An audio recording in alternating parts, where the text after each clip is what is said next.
Et nous, en Guinée, il est très difficile de cerner ça parce que, tout simplement, le ministère des Sports est un peu en retard. Et dans la pratique, dans l'animation, dans les opérationnalisations des activités, ça devrait s'appuyer sur un cadre général. Mais le cadre général normatif du sport en Guinée n'existe pas.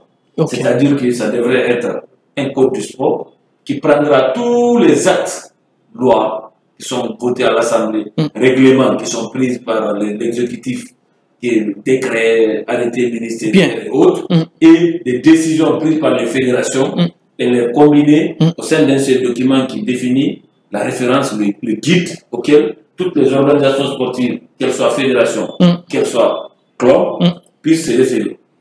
Maintenant que cela n'existe pas, et chacun conçoit la notion de son organisation fédérale conformément aux directives directement données par son affiliation internationale. La fédération de basket repose sur l'international, la fédération de football repose sur l'international. Au niveau national, il y a une vide juridique totale. Alors du coup, il est très difficile de définir. Maintenant, revenons sur le club. À partir du moment où, comme je l'ai dit, il y a des difficultés de définir comment l'organisation et le fonctionnement. Quand je parle de l'organisation et le fonctionnement, je fais toujours référence aux structures et aux règles qui définissent ces structures. Ensuite, la mise en mouvement de tout cet ensemble pour atteindre un objectif, c'est ça qu'on appelle l'organisation et le fonctionnement. Les structures sont là, les règles sont définies pour faire fonctionner, pour mettre ces structures en mouvement. À partir du moment où on rentre en action, les règlements et les structures rentrent en collision d'activité, c'est ce qu'on appelle le fonctionnement. À partir du moment où cela manque de référence à la base au niveau du ministère des Sports, cela va sans dire que ils doivent réglementer les clubs ne sont pas bien réglementés.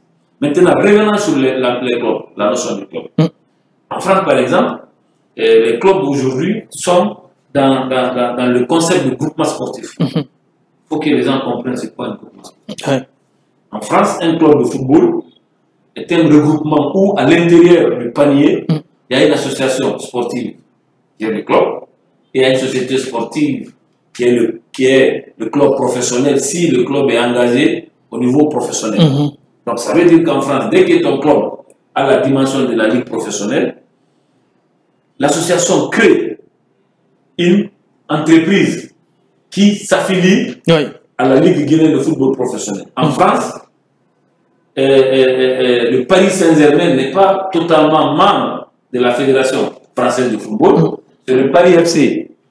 C'est le Paris FC qui est l'association sportive qui est affiliée à la Fédération française de football, qui confie son mandat à Paris Saint-Germain d'utiliser ses droits d'affiliation, tout ce qui est lié au niveau de la Fédération française de football. C'est pour cela qu'en parlant du club, il faut ramener carrément la notion du groupement sportif qui intègre en son sein la société sportive et l'association sportive. Ces deux réunis constituent le club en général, mais qu'on appelle le plus souvent le groupement sportif. Maintenant, revenant dans le club purement privé, contexte société, tel que nous le voyons. En France encore, la loi a défini les formes et les types de clubs qui vont exister selon la loi privée. Tu peux voir par exemple des clubs, des sociétés à responsabilité limitée, des clubs anonymes à objet sportif. Chaque nomenclature, chaque appellation a sa portée. C'est-à-dire qu'en France, la loi permet aux gens de créer des clubs, de faire des bénéfices et de se redistribuer les fruits de ces bénéfices. La loi permet aux gens de créer des clubs, de faire des bénéfices et de ramener tous ces bénéfices dans le fonctionnement et le refonctionnement du club. C'est ce qu'on appelle des clubs à objet sportif. C'est-à-dire les bénéfices générés ne sont pas distribués entre ceux qui gèrent, mais la totalité revient au club à lui-même pour son fonctionnement.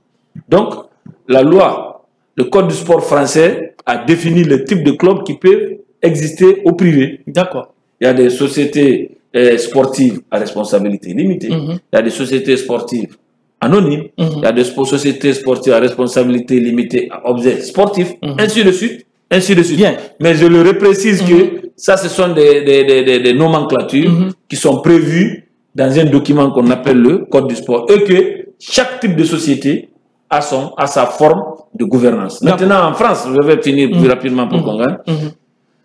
C'est seulement quand la structure a le statut de société anonyme où le concept de conseil d'administration apparaît. D'accord. Si le club est au niveau de la société à responsabilité limitée, c'est la forme de gérance, c'est la forme de direction générale qui est admise pour la forme d'organisation. Donc, on ne s'élève pas seulement, on a un club, le statut juridique du club est une société à responsabilité limitée et créer un conseil d'administration. Ce n'est pas prévu par la loi, ça devient illégal. Mais en Guinée, comme il n'y a pas un document qui guide, qui oriente, qui fixe et qui dit comment les gens doivent agir, chacun s'organise comme bon lui semble pourvu qu'il ne heurte pas les autres. Alors, c'est ce qui fait qu'aujourd'hui, on prend acte de tout ce qui s'est fait, mais il revient, je le dis encore une fois, au ministère des Sports de prendre sa responsabilité, de définir les cadres, les mécanismes par lesquels toute cette réglementation doit être élaborée et toute cette réglementation doit être mise à disposition et diffusée pour qu'elle devienne applicable à tout le monde. Sinon, on ne peut pas, partout où il y a vide juridique, on ne peut pas opposer de droit à quelqu'un. C'est ce qui fait qu'aujourd'hui, les cahiers de charges qui définissent le fonctionnement des clubs et des fédérations ne sont pas clarifiés, de telle sorte que chacun s'organise comme bon lui semble pour aller au champ. Et s'il y avait un cadre qui définit, aujourd'hui, ça allait définir le portrait robot d'un secrétaire général, son profil, sans lequel le club ne peut pas être reconnu et affilié. Le portrait robot de l'entraîneur, son profil, sa qualification, sans lequel le club ne peut pas être affilié. C'est que ça, ce sont des conditions obligatoires pour le développement de la structure et pour le développement de l'ordre. Maintenant, ce n'est pas que le club. Dans le sport aussi, ramenons au niveau, dans sa dimension professionnelle, de façon globale. Si vous constatez aujourd'hui, le sport et la jeunesse, ce sont les entités les moins codifiées en Guinée. Si vous voyez les mines, on les code, les investissements, on les code, à l'hôpital, dans la presse, santé, par exemple. dans la justice. On ne devient pas juge parce qu'on veut le devenir, on le devient parce qu'on a opté, on a le profil du juge. On ne devient pas avocat. Mais donc, chez les autres aussi, on ne devient pas administrateur du sport parce qu'on veut le devenir, on le devient parce qu'on a le profil et on est formé pour ça. Alors du coup, là, la responsabilité revient encore également à l'État. Parce que si vous constatez, il y avait un passé très récent, c'était des sociologues, des historiens, des littéraires qui devenaient journalistes. Mais depuis qu'on a mis en place l'école de journalisme, après les 10 années d'activité, on a vu le marché guinéen inondé de journalistes. C'est pas si on se comprend un peu. Il faut créer le cadre permettant aux gens de se professionnaliser. Ça aidera au mieux le pays à devenir professionnel. Donc, tu ne peux pas imposer un règlement si en contrepartie, les contraintes de ce règlement qui est toi, responsable, qui doit codifier, tu ne l'as pas mis en place.